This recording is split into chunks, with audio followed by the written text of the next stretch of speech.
Hello, everybody, and welcome to the Nerdy Watchlist Podcast.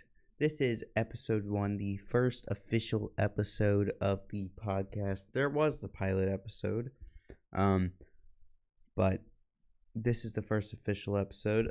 Today we are going to be talking about Falcon and the Winter Soldier episode 1. I did rewatch this episode. I've only seen this show once, and that was whenever it first came out. I haven't seen it since. So I rewatched it once, and now we're gonna talk about it.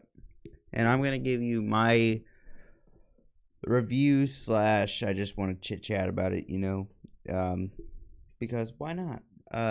So if you haven't seen this movie, it takes place after Avengers Infinity War and Endgame, which if you haven't seen those, I suggest them. They are masterpieces of movies. They are stunning. So I would suggest go checking those out. But we will get to those eventually in the podcast as well, whenever we talk about those. Like I said, though, we're not going to be watching these shows necessarily in any order. I'm going to try to watch the Marvel movies in chronological order, but we're just going to watch the shows out of place because I want to do show reviews throughout the week anyway and do one movie review a week, so then we can get through some stuff, because there is a lot of things I do want to get to. There's more things also than just Marvel and DC movies, by the way, included in this subject. Because I want to do Star Wars. I want to just whatever I can possibly think of. There is a series called Secret Level about to come out that I'll probably review. I might do The Last of Us. Who knows? Who knows? But today we're going to be talking about Falcon and the Winter Soldier. So, like I said, this movie takes place after Endgame and Infinity War, and it's post-blip. If you don't know what the blip is, pretty much half the universe was snapped out of existence for 5 years, and now everyone's back, and they have to get back to they have to somehow deal with being gone for the last 5 years. Which that impacts a lot of people because the world, half the universe was gone, literally gone, just poof. So yeah, so this also in Endgame, Captain America gives up his shield to Sam, which is the Falcon. And that's where we are now. That is pretty much all I have to say. I think if I need to add anything, I'll do it throughout this talking. So,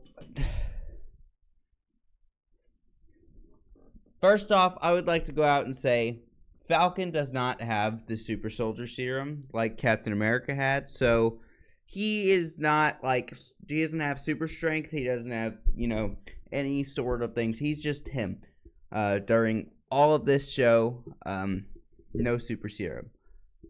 So this is only episode 1. We're only gonna do episode 1 today. I'll probably do 2 and 3 in the next episodes.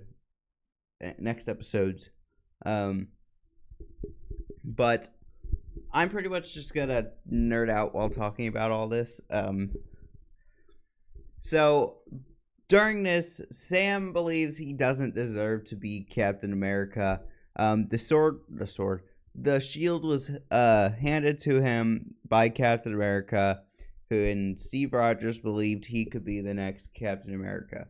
But Sam does not believe he can hold up the mantle because Captain America was such a symbol. Sorry, I have notes on my phone. Talking points. So this show starts off with Sam being on a mission. Pretty much, he's trying to stop a hijacked plane.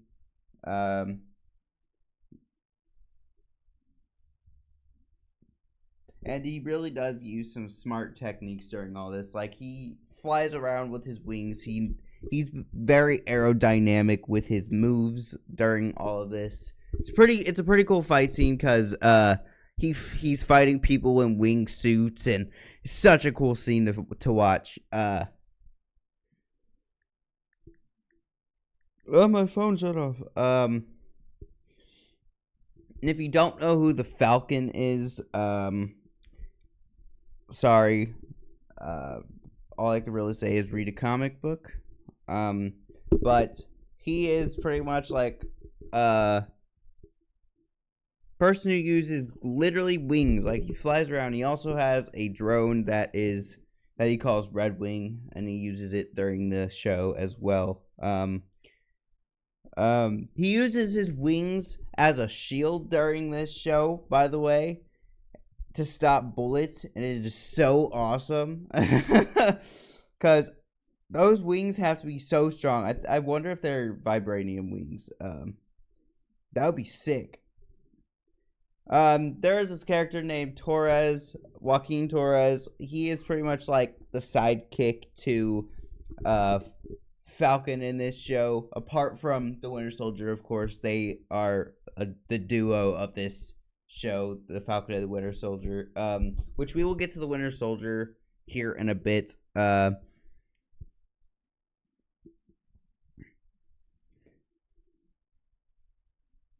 Torres throughout this scene is a little fanboy, literally watching Falcon fight the people off in the sky. He's literally fanboying out throughout the scene.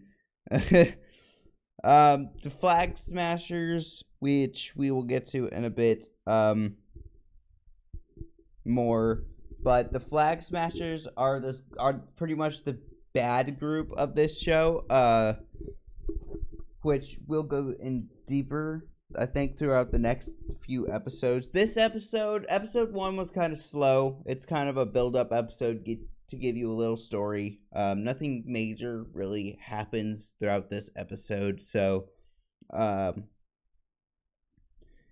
Flag Smashers think that the world was better during the blip, during people being gone, because there was less restrictions, less rules they had to follow, and there was less, they didn't have to worry about borders and stuff like that. So they feel like it was better during the blip because there was less regulations.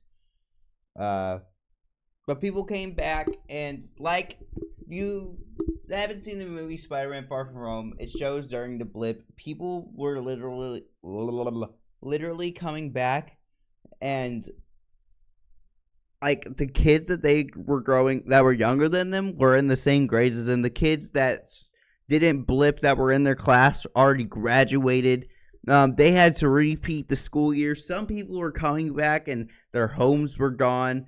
This affects so many cases, or people come back and one of their relatives would have passed away during that time and they didn't get to be there. The blip kind of affected things majorly.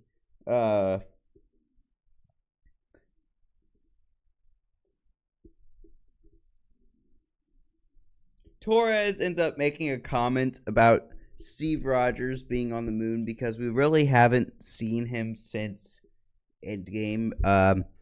And people are wondering, where'd he go after, because I don't know if people realize that Steve Rogers went back and lived his life as Captain America. I don't know. They don't necessarily talk about it, but Falcon would know. The Winter Soldier would know. I assume all the Avengers would know. But random civilians probably would not know that.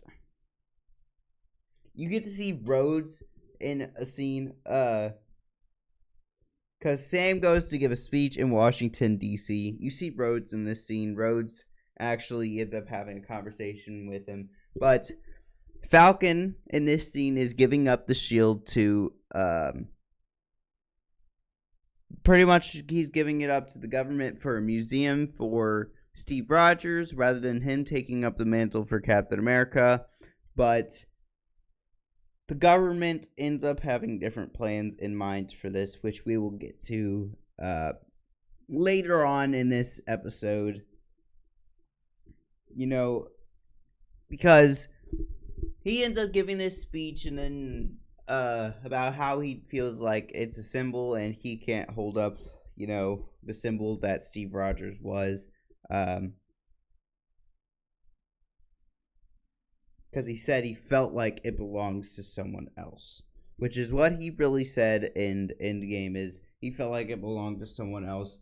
During this speech, also, you can really feel the emotion because he talks about how the blip affected people, and you can feel the emotion in everyone in the crowd's face. In his speech, you can feel it all because it's such an impactful situation that happened to literally the universe. Not even just Earth, but the entire universe.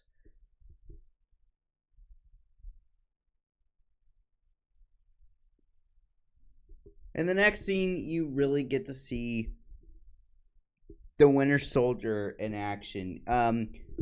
He really starts killing people, ruthlessly killing people. He ends up killing a guy very ruthlessly that couldn't get into his room, which he'll be important later on in this episode as well when we get to that.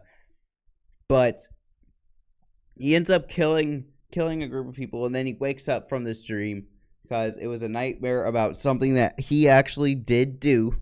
But he keeps having these nightmares. Then he ends up going to this therapist, which I assume is court-ordered or something. Or him becoming a citizen again is ordered. He has to probably do this.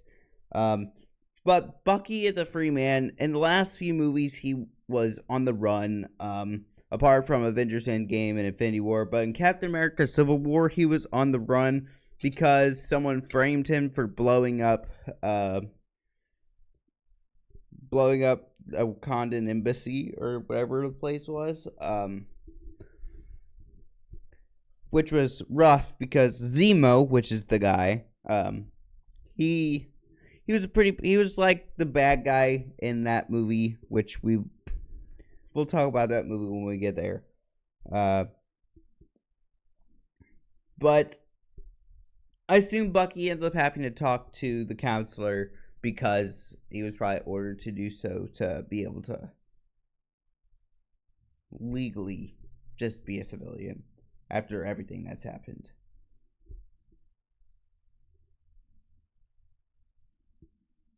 He states that during this scene that he gave people power whenever he was the Winter Soldier that didn't need that power, and then people abuse that power still to this day. So he wants to go and make amends with these people, kind of by messing with them. And he states that he listens to the 3 rules that the counselor gave him. The counselor gives him 3 rules, pretty much, which is no breaking the laws, no hurting anyone, and tell people you're there to make amends. Which, technically, he does hurt someone in this scene. He punches a guy in the face.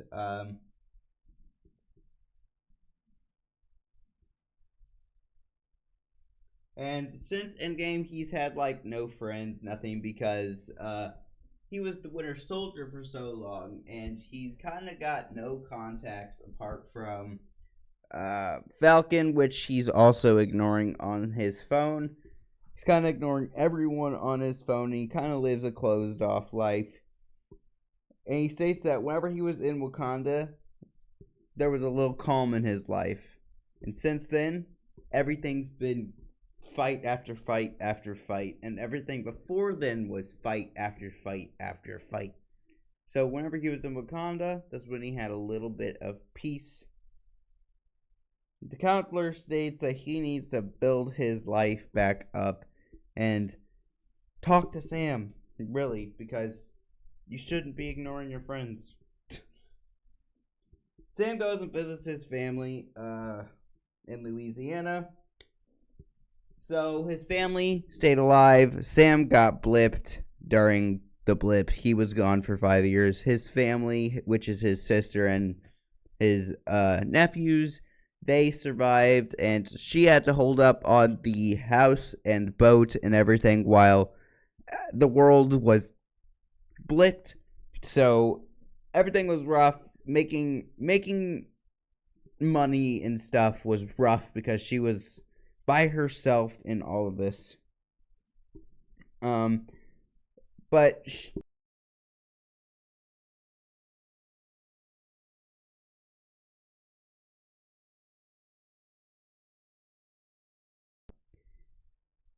audio listeners, you won't really have any issues, but I love seeing the connection that Falcon has with his family.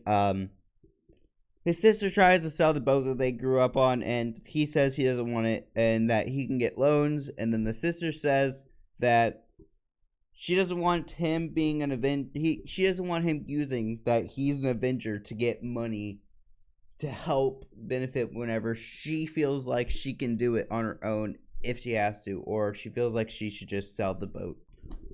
Bucky ends up going out for lunch with this old man. The old man's kind of important.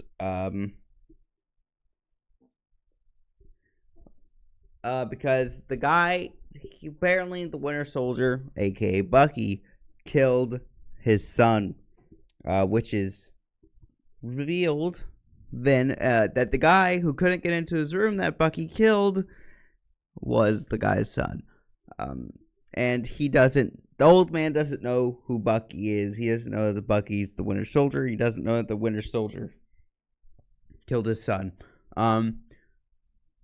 Bucky ends up seeing this girl there. The old man pretty much gets him a date set up.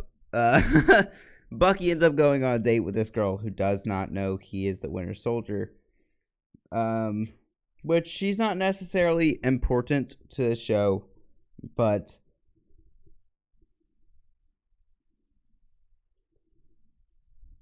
yeah, that's pretty much that scene. Bucky ends up going on a date, and then he walks out because they mention the girl mentions that the old man's son died, and Bucky knows that he killed the old man's son. Torres ends up going undercover as a flag smasher to try and record some of the stuff that they're doing. That ends up going bad because the real flag smashers jump out. The civilians and stuff running around with the flag smasher masks on, causing havoc, trying to cover up that these people are robbing a bank.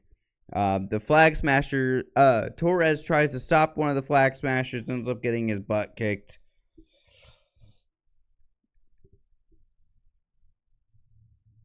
Which was kind of rough to watch. Sam and his sister try and go and get a loan for this boat. They can't get a loan because they were blipped for 5 years. And Sam didn't have any proof of income for 5 years because he was blipped for 5 years. So they had no way to get a loan, which you can see how the blip affected again.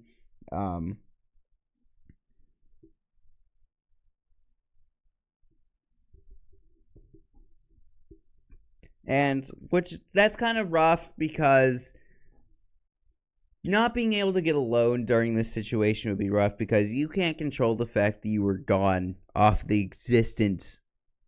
You can't control that. You can't control that Thanos snapped you out of existence. Like, how is that your fault? And you have no proof of income to be able to get a loan because of it, might I add.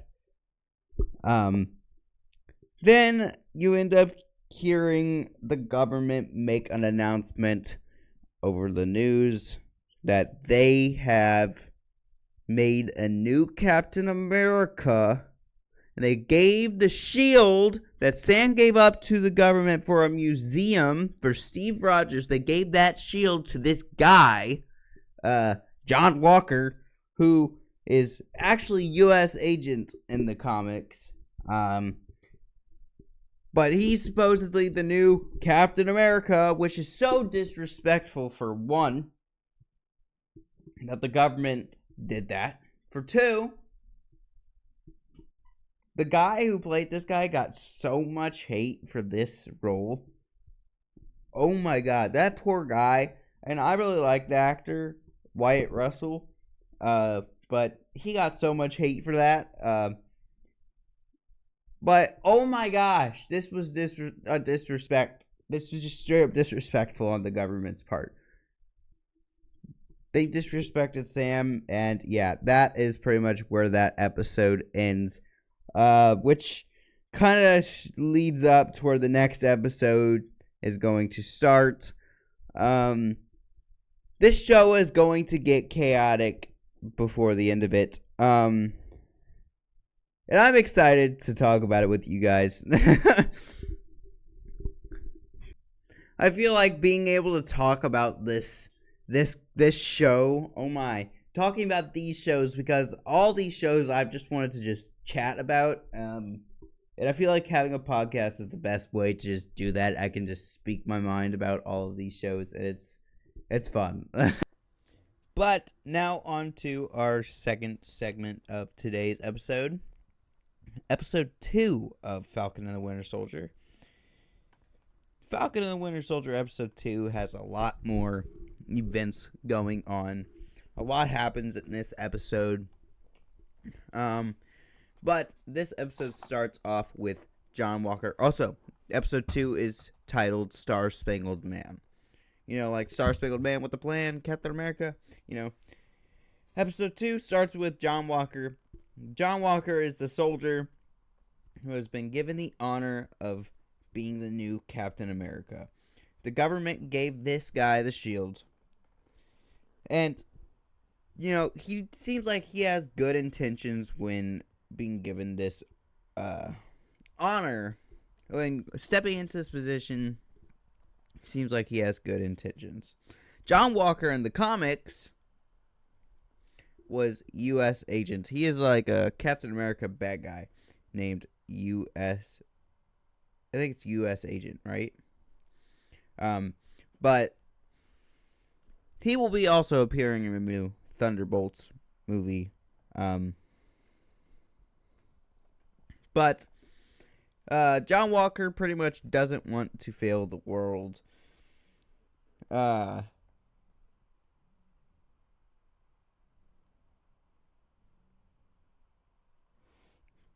This scene is kind of a good opening because it shows John Walker, you know, kind of taking the mantle of Captain America, and it's a heartfelt scene because they open about how he feels about taking up this position as well. In the next scene, it shows him going out, signing autographs around a crowd because he is the new Captain America. They are celebrating him becoming the new Captain America. He then goes up on stage and gets interviewed about being the new Captain America. This man has received 3 Medals of Honor. What could possibly go wrong, guys? What could possibly go wrong? We got a new Captain America. This guy has received 3 Medals of Honor. You know, what could go wrong? He says he isn't Tony Stark or Bruce Banner. He doesn't have the flashy gadgets or super strength, but what he does have is guts, which is what Captain America had and always will need to have. Which is very true, I guess.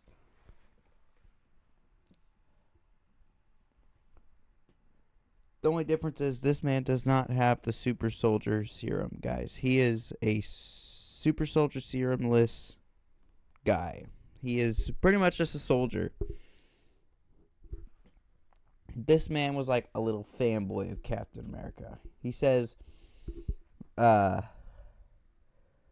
he kind of built his whole, you know, style after Captain America, I guess you could say. Torres sees him on the news being celebrated for being Captain America, and Torres says he seems like a good guy as they watch him on the TV, which I feel like right now he doesn't seem like that bad of a character. I feel like this guy, they don't give him a chance, really, to even try to be Captain America, which, yeah, there shouldn't be this guy as Captain America to begin with, but they're not letting this man who has been given the honor even try to show that he could do the right thing, you know? And this man, that's really all he wants to do is do the right thing. And he was pretty much just given a job to do. He was given the job to be Captain America and be that symbol for the world, really. Bucky is not personally happy that Sam has given up the shield. And Sam personally gave up the shield thinking it would have been put in a museum in honor of Steve Rogers, but no, instead the government gave it away to John Walker, which, again, in John Walker's defense, he's just trying to do a job. Sam then proceeds to say that the outrage of John Walker being Captain America is going to have to wait because they have more important things going on, meaning the Flag Smashers. Bucky says that it isn't what Steve wanted, and in Sam's defense, he didn't know that this was going to happen. Bucky says he had no right to give up the shield, which he really does have the right because the shield was technically in his possession, but at the same time, it does feel wrong. Like, I understand both sides. Sam ends up showing Bucky a picture of a Flag Smasher. Also, by the way, Bucky throughout this whole show, Bucky throughout just the time of him and Falcon being on the screen together, including Captain America Civil War, Bucky just hates Red Wing, by the way. Red Wing, if you don't know who Red Wing is just a little drone that Falcon has. It's like his little sidekick. Sam ends up making the joke that he feels like the Flag Smashers are just a part of the big three, meaning aliens, androids, and wizards, because he's always fighting one of the three. Bucky ends up making a joke about who are we fighting now, Gandalf? Which is also funny. Sam ends up questioning how Bucky knows who Gandalf is. Bucky ends up saying, well, hear me out, but he says, he read The Hobbit back in 1937 when it first came out, and that wizards don't exist. Which, in all fairness, he has a point that it is still in his lifetime. I'm just saying.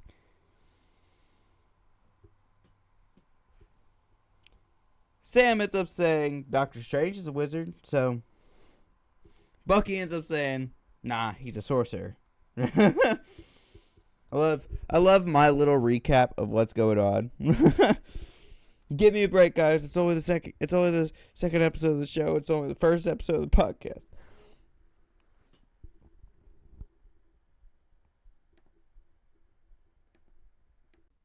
Sam tells Bucky that the Flag Smashers aren't magic, that they use brute force. And then they hop on a plane and fly to Germany to go and try to track down some Flag Smashers. During this plane trip, Bucky asks Sam what his plan is, and Sam doesn't necessarily have one for Bucky. Sam uses wings. Sam jumps out the plane using his wings.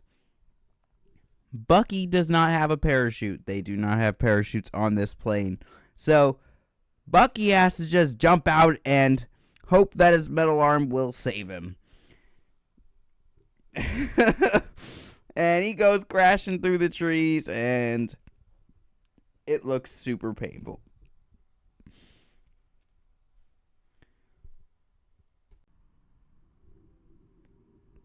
They proceed into this building, and they sneak around trying to watch a few Flag Smashers to see what they're doing. A lot actually happens in this scene. A lot of jokes being made between Bucky and Sam, but they are pretty much watching these Flag Smashers. They lift this box, and it looks huge, and they lift it with ease like they have super strength or something. So Bucky's then like, hey, they're really strong. Which they are really strong. Like, super strength.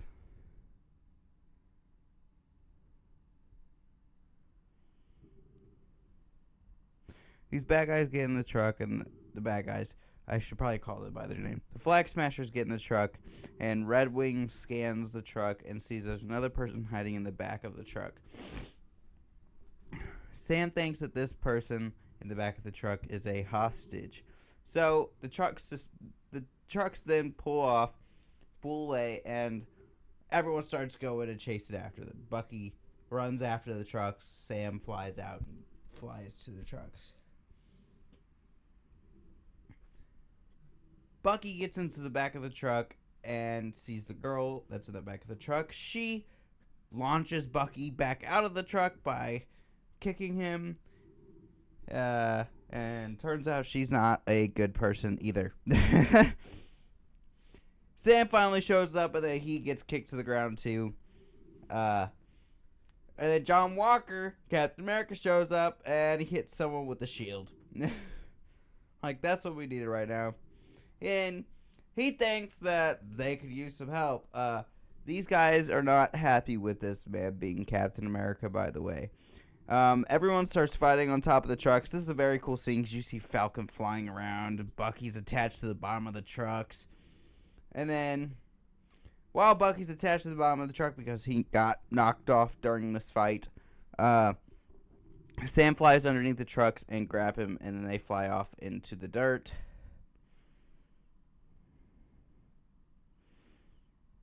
John Walker is the only person left on top of the trucks. Don't worry, after all this, after I do this recap, I'm going to have a little discussion where I give my thoughts as well, so be prepared for that. Then Bucky realizes that these guys with this super strength are actually super soldiers like he is. Which is not easy to become a super soldier necessarily. It's very rare to have a super soldier serum. So these people having it, not good because they're bad guys. Then you see Bucky and Sam walking down the road because they got kicked off of the trucks, by the way. So they're walking down the road talking to each other, and then John Walker rolls up in a vehicle, tries to chat with them, and they're not having it. They do not like this guy. He mentions the big three, remembering... He mentions the big three. Remember that joke I made earlier with aliens, cyborgs, wizards, or was it androids? I think it was androids. He also referred to the joke. Bucky again responds, "There's no such thing as wizards!" I find this running joke really funny because this is the second time that they've made the aliens, androids, wizards joke. And then Sam tells this Captain America, hey, they're super soldiers. John says they should work together. Bucky and Sam are just not having it with this guy. Bucky straight up says it. He's like, hey, just because you have the shield doesn't mean that you're Captain America, man. John says, hey, I've done the work. How can you have done the work to be Captain America? Did you get frozen in ice for 70 years? Was it like 70 years? No, I don't think so. Did you fight the Battle of Infinity War and Endgame? I do not think so.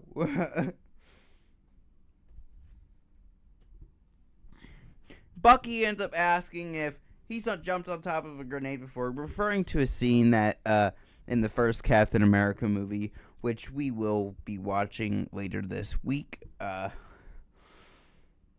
John Walker says he has multiple times, by the way, which cocky much. John Walker tells them to get in the vehicle because they would be walking for like 20 miles. So they get in. He tries to talk to them more about the situation. Again, they're not having it. And Sam straight up explains to him, hey, they're these flag smashers. They just want to, they preferred things better during the blip, if that tells you anything, you know. John Walker ends up making a comment about how Super Soldier Serum has had a bad track record, as he's referring to Bucky, who was the Winter Soldier, has killed a lot of people, was a very bad guy, turned good.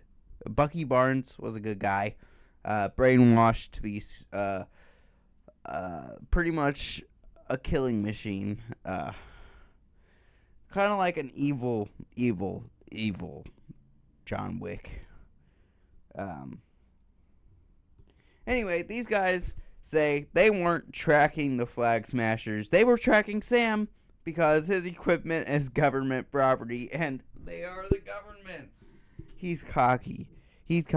See, I talked him up at the beginning. I said, what could possibly go wrong? He's cocky. That's one thing. And I've never wanted to punch a Captain America more in my life than in this scene, because, oh my gosh, he's a smart. And he's got mouth on him.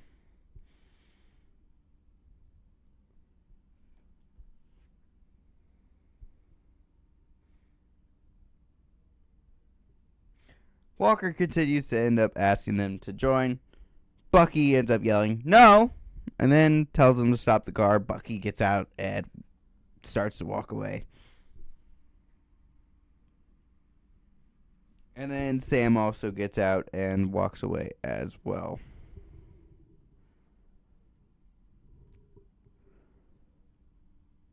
This scene really shows like how much they are disappointed that this man has been given the shield, because for one, Sam really wanted that thing to go into a museum, and he knows it's his fault that the shield is in someone else's hands. Bucky has to watch this all happen, knowing he couldn't stop it, and Bucky feels that if he was wrong about Sam, then he's wrong about him. Which, that's also sad, because you get to see the emotion of Bucky Barnes, which it's rare that Bucky's ever emotional. So, it's a heartfelt scene, okay? The next scene kind of just shows the Flag Smashers getting to a new safe house area. Pretty much being cared for by this guy who owns a house. He shows them around, you know. And yeah, that's pretty much all that really happens in that scene. The leader of the Flag Smashers kind of talks to the group and is like, hey, a lot's happening tomorrow. If you wish to not proceed with this, speak now. If not, well, yeah. Bucky ends up saying, hey, why don't we just deal with this situation ourselves? And Sam's like, you can't just run up on a man and steal a shield from him. And that they practically have no one on their side to help them. It would practically be them versus the law. Kind of like in they refer to this scene in Civil War where they are fugitives of the law because of disagreeing with the government. So, yeah. Bucky ends up saying, well, we do have someone. I have someone I'd like you to meet. In the next scene, they go to meet this guy named Isaiah Bradley, who is another super soldier who was kind of hidden from the world after being a hero. He was pretty much imprisoned and kind of just hid from the world, which is really sad. Not even Steve knew about this guy being a super soldier, if that tells you anything. Isaiah Bradley first met Bucky when they fought each other, and Isaiah Bradley took half of his arm. They explain it in this scene as well. the government apparently put this guy in prison for 30 years and took his blood and did tests on him, and yeah, he kind of went through it during his time being in prison. And this is what he gets for being a hero. Sam and Bucky end up walking back outside, and Sam gets mad about this guy, being hidden from the world, and the fact that nobody knew about him. And then the cops show up. They get mad at Sam for being hostile, and then they realize, oh, this is the Falcon. And then they also arrest Bucky because he missed his court-mandated therapy session. So he gets put in the back of a cop car, which is a sight to see the Winter Soldier get arrested. But, he follows and he gets in the car and goes to the police station, where pretty much he's let free by the Captain America guy, and the Captain America guy says he wants to talk to them outside whenever they're all finished here. The counselor walks up and tells Sam and Bucky both to get back in the room, and that's a demand, not a question. Like, even Sam has to go, even though she's not Sam's counselor. He has to go in there. They have to deal with their problems here and now.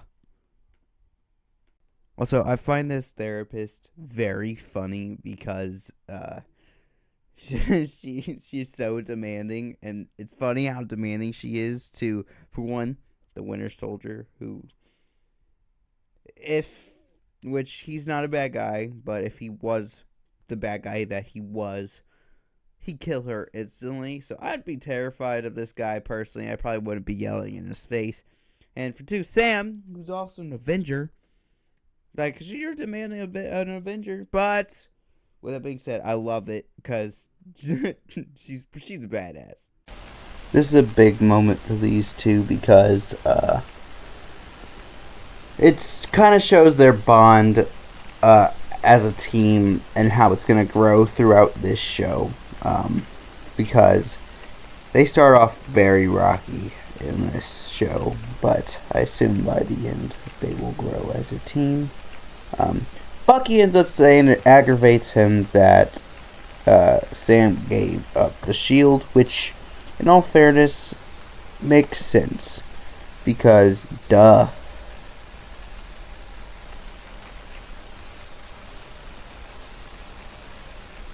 They go outside and they talk with the Cap. He tells them that the leader is Carly Morgenthau. That's her name. He says they should work together. Sam says it wouldn't make sense for them to work together because they are free agents, meaning they don't have the same rules he does. He has restrictions. They do not have the same restrictions. John Walker pretty much just tells them, hey, if that's the case, stay out of my way. He kind of threatened them, and you're really threatening a real Avenger. I feel like all these people have more guts than a regular person would. Then shows the next scene where Flag Smashers are pretty much escaping out of there. They have a run-in with the cops. One of the Flag Smashers knocks over a power line or something, and it stops the cops from passing, and then he stands out in front of the cops, and then he gets shot trying to fight them and distract them as the other Flag Smashers take off in a plane and fly somewhere. Then the next scene shows Bucky and Sam talking again. Bucky suggests that they talk to Zemo, who was the bad guy of Captain America Civil War, because Zemo could help. And then they go and meet Zemo. And that's pretty much the end of that episode. Few things I want to make point during this. John Walker, I felt like he wouldn't have been such a bad guy if they would have just gave this man a chance. But personally, I also see why they aren't so happy with him and why they don't like him. But it's not his fault, and he's just trying to do his best with the job that he can. Try not to disappoint anybody. He's just trying so hard, and he just wished they would give him a chance. Also, during all of this includes episode 1 thoughts too. But if I say any during all of this, they're about to go meet Zemo. If you don't know who Zemo is, he was pretty much the bad guy of Captain America Civil War. He kind of instigated everything, which we will also talk about that whenever we watch that movie and do that breakdown / review / chit chat. But that's not coming for a minute. But with that being said, the fact that they didn't realize these guys were super soldiers whenever they saw them, like, lifting a huge crate with ease, you know, or the fact that literally in the first episode, Torres got in a fight with one of them, and he gets kicked super far, like a super soldier kick. Like, how do people not know that these guys were super soldiers? Also, I do not like this Captain America outfit for John Walker, personally. Nothing offense to the costume designer, nothing, but I do not like this outfit, personally.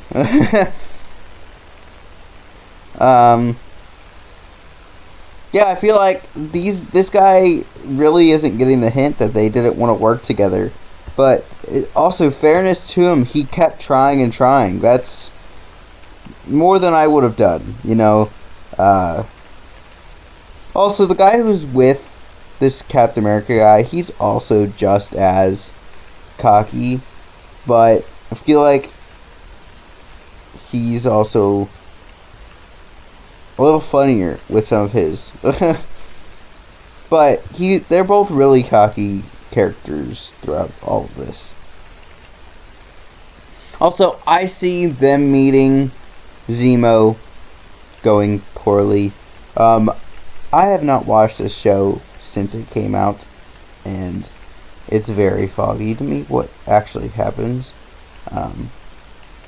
So, same with, like, Loki. So we're going to end up rewatching all of these shows anyway, because they're all really foggy. Like, WandaVision, a lot happened in WandaVision, and that feels really foggy to me as well. We're going to end up getting to all of them at some point. But that was episode 2 of Falcon and the Winter Soldier. This is episode 1 concluded for the Nerdy Watchlist. I hope you all enjoyed the Nerdy Watchlist episode 1. Episode 2 will contain, sorry this is confusing, but episodes 3 and 4 of Falcon and the Winter Soldier. And then the next episode will contain 5 and 6, and that will be Falcon and the Winter Soldier over. I'm hoping that some more episodes of Creature Commandos comes out, because I would like to watch those. Tell me if you all are interested. Tell me which superhero shows y'all would be interested in seeing, because I have some on my list, like Invincible, The Boys, just all Marvel, DC shows, whichever ones, you know, just put them in, including movies. If you got, like, animated movies that you want to throw in there that aren't live action, go on ahead. I will watch any animated movie, because I bet you I can find it on HBO Max or Disney Plus. Because Marvel and DC stuff is either on HBO or Disney Plus. But really, just tell me in the comments below what y'all would be interested in seeing, and I will catch you all in the next one. See